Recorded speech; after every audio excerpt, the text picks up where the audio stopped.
नमस्कार। रेडियो रिमझिम से प्रस्तुत है स्थानीय हालचाल। पहले मुख्य हालचाल। पूरे जिले में बगैर भीड़ के मनाया गया मुहर्रम। तैनात रहे दंडाधिकारी। 1 माह के अंदर बाढ़ में क्षतिग्रस्त हुई सड़कों की होगी मरम्मत। शहर के कई जगहों पर मास्क नहीं पहनने वाले लोगों पर हुई कार्रवाई।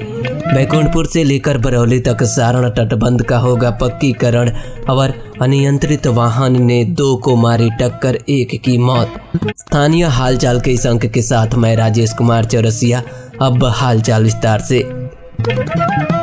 पूरे जिले में कोरोना संक्रमण को लेकर प्रतिबंधों के साथ मुहर्रम मनाया गया। मुहर्रम का पर्व में इस वर्ष अखाड़े व ताजिया जुलूस भी नहीं निकाला गया। लोगों ने अपने अपने घरों में मजलिस और इमाम हुसैन को याद किया। इस बीच प्रशासनिक स्तर पर पूरे जिले में कड़ी चौकसी रही। चौक चौराहों से लेकर ग्रामीण इलाकों के विभिन्न स्थानों पर दंडाधिकारी व पुलिस पदाधिकारी तैनात रहे। मुहर्रम के मौके पर शहर के विभिन्न इलाकों में भव्य ताजिया व जुलूस निकाला जाता था। जिला मुख्यालय के अलावा ग्रामीण इलाकों में भी इस मौके पर भव्य ताजिया लोगों के आकर्षण का केंद्र होता था। लेकिन इस वर्ष कोरोना संक्रमण को देखते हुए बगैर भीड़ को ही मुहर्रम मनाया गया। कहीं पर भी जुलूस नहीं निकाला गया। पूरे जिले में मुहर्रम के दौरान लोगों ने कोरोना संक्रमण से बचाव के लिए प्रशासन की ओर से जारी किए गए गाइडलाइंस का पालन करते हुए मुहर्रम मनाया गया। हमारे संवाददाता ने बताया कि पूरे जिले में मुहर्रम शांतिपूर्वक संपन्न हो गया। इस बीच दंडाधिकारी विभिन्न स्थानों पर तैनात दिखे। जिले में इस वर्ष आई भीषण बाढ़ में क्षतिग्रस्त हुई सड़कों का मरम्मत कार्य सितंबर माह में प्रथम सप्ताह से प्रारंभ होगा। वहीं बताया जा रहा है कि सड़कों की मरम्मत का कार्य 1 माह के अंदर पूर्ण कराया जाएगा। जिले के बरौली, बैकुंठपुर तथा सिधवलिया प्रखंड में क्षतिग्रस्त हुई 113 सड़कों की सूची तैयार कर अभियंताओं की टीम को मरम्मत का प्रकलन तैयार करने को कहा गया है। एसडीओ सदर उपेंद्र कुमार पाल ने इस बात की जानकारी देते हुए बताया कि सड़कों को ठीक करने के लिए कार्य में किसी भी तरह की सुस्ती नहीं बरतने का निर्देश दिए गए हैं। प्रशासनिक स्तर पर तैयार की गई सूची के अनुसार बरौली प्रखंड में सबसे अधिक 61 सड़कें बाढ़ में क्षतिग्रस्त हुई है, जबकि सबसे कम 14 सड़कें सिधवलिया प्रखंड में क्षतिग्रस्त हुई है। इसके अलावा बैकुंठपुर प्रखंड की 38 सड़कें भी बाढ़ में क्षतिग्रस्त हुई है। इन सड़कों की मरम्मत कार्य किया जाएगा। गोपालगंज जिले में कोरोना संक्रमण के आंकड़ों में लगातार हो रही बढ़ोतरी को देखते हुए रविवार को भी शहर के कई जगहों पर मास्क जांच को लेकर अभियान चलाया गया। इस अभियान के दौरान बगैर मास्क के घरों से निकले 40 लोगों से 2000 रुपये जुर्माना राशि की वसूल की गई। सदर अंचल पदाधिकारी विजय कुमार सिंह की देखरेख में मास्क जाँच अभियान के दौरान बगैर मास्क के पैदल व दोपहिया वाहनों से जा रहे लोगों से सख्ती दिखाते हुए उनसे जुर्माना राशि वसूल की गई। इस अभियान के दौरान शहर के मौनिया चौक, डाकघर चौक, जादवपुर पथ, बंजारी चौक व अंबेडकर चौक पर मास्क जांच अभियान चलाया गया। जांच के दौरान उन्होंने कई बाइक व 4 पहिया वाहन चालकों को बगैर मास्क के वाहन चलाते देख उन्हें रोका और उनसे जुर्माना मद में 50-50 रुपये की वसूल की। अंचल पदाधिकारी ने बताया कि मास्क जाँच के दौरान जिन लोगों से जुर्माना राशि की वसूल की गई उन्हें 2 मास्क निःशुल्क उपलब्ध कराया गया। बैकुंठपुर प्रखंड के आशा खैरा गांव से लेकर बरौली प्रखंड के सरफरा तक 4.28 किलोमीटर की सारण मुख्य तटबंध का नए सिरे से निर्माण कार्य कर इसके ऊपरी हिस्से का पक्कीकरण किया जाएगा। तटबंध के नए सिरे से निर्माण व पक्कीकरण करने की योजना पर राज्य सरकार ने सहमति दे दी है। 1,07,69,00,000 की राशि से तटबंध की पक्कीकरण का कार्य किया जाएगा। जल संसाधन विभाग के मंत्री संजय कुमार झा ने इस संबंध में बैकुंठपुर विधायक मिथिलेश तिवारी को पत्र लिखकर नए सिरे से तटबंध के निर्माण व पक्कीकरण का कार्य कराने की अनुशंसा की गई है। NH 28 पर माझा थाना क्षेत्र के पथरा गांव के समीप सड़क पार करने के दौरान टाटा मैजिक ने बच्चे सहित 2 लोगों को टक्कर मार दी, जिसमें एक व्यक्ति की मौके पर मौत हो गई, वहीं बच्चा गंभीर रूप से घायल हो गया। घटना की जानकारी मिलते ही आसपास के गांव के लोगों ने मौके पर जमा होकर प्रदर्शन प्रारंभ कर दिया। हमारे संवाददाता ने बताया कि पुलिस तथा पूर्व विधायक ने उग्र लोगों को समझाकर शांत कराया। इस बीच हाईवे पर वाहनों की लंबी कतार लग गई थी, जिसके बाद हाईवे पर वाहनों का परिचालन प्रारंभ हुआ। स्थानीय हालचाल आप YouTube पर भी देख सकते हैं।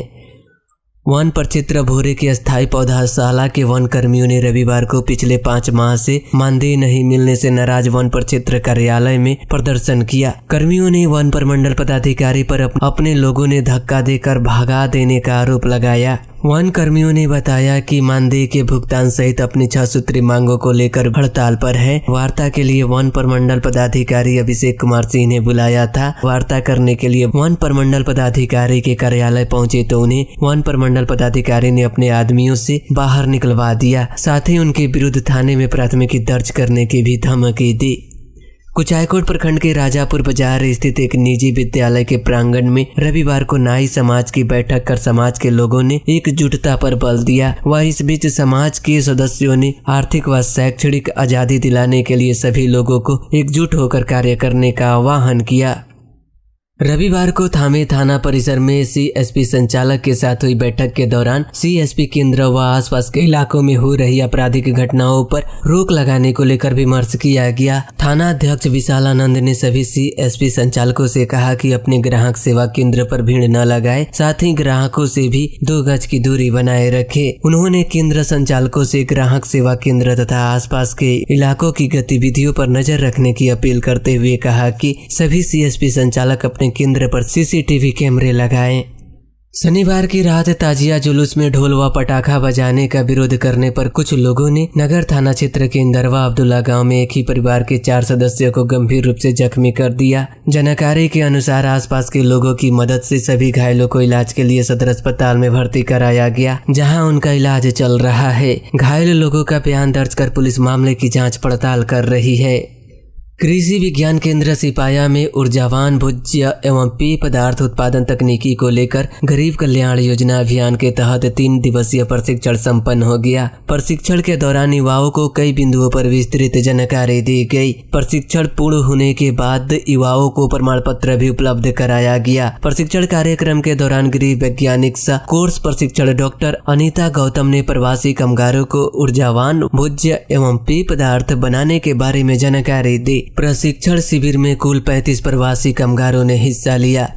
गंडक नदी में उफान के बाद सारण तटबंध व छरकी टूटने के कारण बरौली प्रखंड में बाढ़ के कारण प्रखंड की 16 पंचायत प्रभावित हुए। बाढ़ के कारण सैकड़ों परिवार के घर ध्वस्त हो गए तथा ग्रामीण सड़कें पूरी तरह से क्षतिग्रस्त हो गई। बाढ़ के कारण ग्रामीण संपर्क पथों को टूट जाने के बाद चचरी का पुल बनाकर बाढ़ पीड़ित गाँव से बाहर निकल रहे हैं। उधर बैकुंठपुर प्रखंड में बाढ़ का पानी कम होने के बावजूद प्रभावित गाँव में सड़क की मरम्मत व बिजली की आपूर्ति व्यवस्था दुरुस्त नहीं होने से पीड़ितों ने अपनी विभिन्न मांगों को लेकर मड़वा फैजुलापुर पथ पर यादव टोला गांव के समीप प्रदर्शन किया।